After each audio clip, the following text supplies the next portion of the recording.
જે અદભુત કેલ્ક્યુલેશન છે. યોગશાસ્ત્ર તો છે જ, પણ 25 તત્વોનું એની અંદર આત્મા, મન, બુદ્ધિ, પંચ મહાભૂતથી લઈને 25 જે એલિમેન્ટ છે બધાનું અદભુત વર્ણન કરેલું છે. એ શાસ્ત્રની રચના આ કપિલ ઋષિના આશ્રમ પર અહીંયા થઈ હતી અને કપિલ મુનિ અહીંયા રહેતા હતા એટલે અહીંયા ઘડી કપિલ ધારા નામ પડ્યું.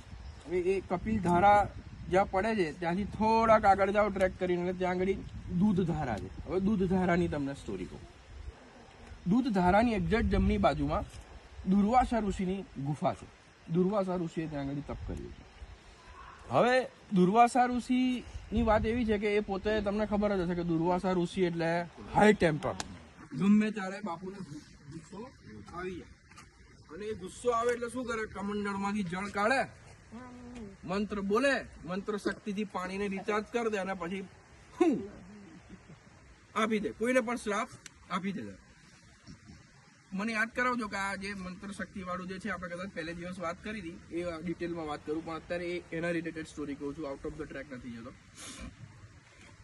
તો એ દુર્વાસા ઋષિજી હતા ને, એમના અહંકારને ભાગવા માટે નર્મદાજીએ નક્કી કર્યું કે આ મારા બાળકને બહુ જ અહંકાર છે, બહુ ગુસ્સો થાય છે, એમ કોઈની સામે નમતો નથી, બ્રહ્મા વિષ્ણુજી સામે પણ નહીં, એમ એટલું તપોબળ હતું એમનું.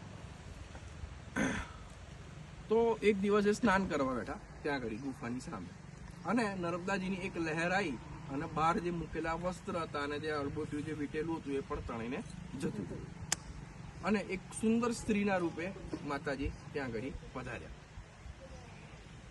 હવે ધર્મ સંકટ, પોતે ઋષિ હતા, લગ્ન અવસ્થાની અંદર બહાર પણ અવાય નહીં, અંદર જ બેસી રહ્યો ને એનું સ્વાગત સત્કાર પણ કરવાનું કોઈ પણ આવ્યું હોય તો આપણા ભારતીય સંસ્કૃતિ પ્રમાણે.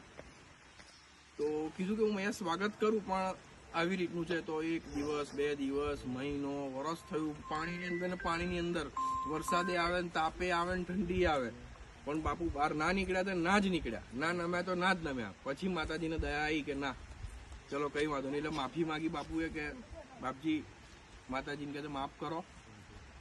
પછી પાછી એક લહેર આવીને એમના વસ્ત્ર પાછા આવી ગયા અને ત્યાં ઘડી દૂધ સ્વરૂપે હું વહીશ એ રીતનું એમનું વરદાન હતું. એટલે એ જગ્યાએ જયારે પાણી પડે ને ત્યારે દૂધનું જે ફોલ પડતો હોય ને એ રીતનું લાગે છે, ફીણ વાળું વ્હાઈટ વોટર જેવું થઈ જાય એમ, કારણ કે પથ્થરો પરથી એમ આવતું હોય ને મલ્ટિપલ, એટલે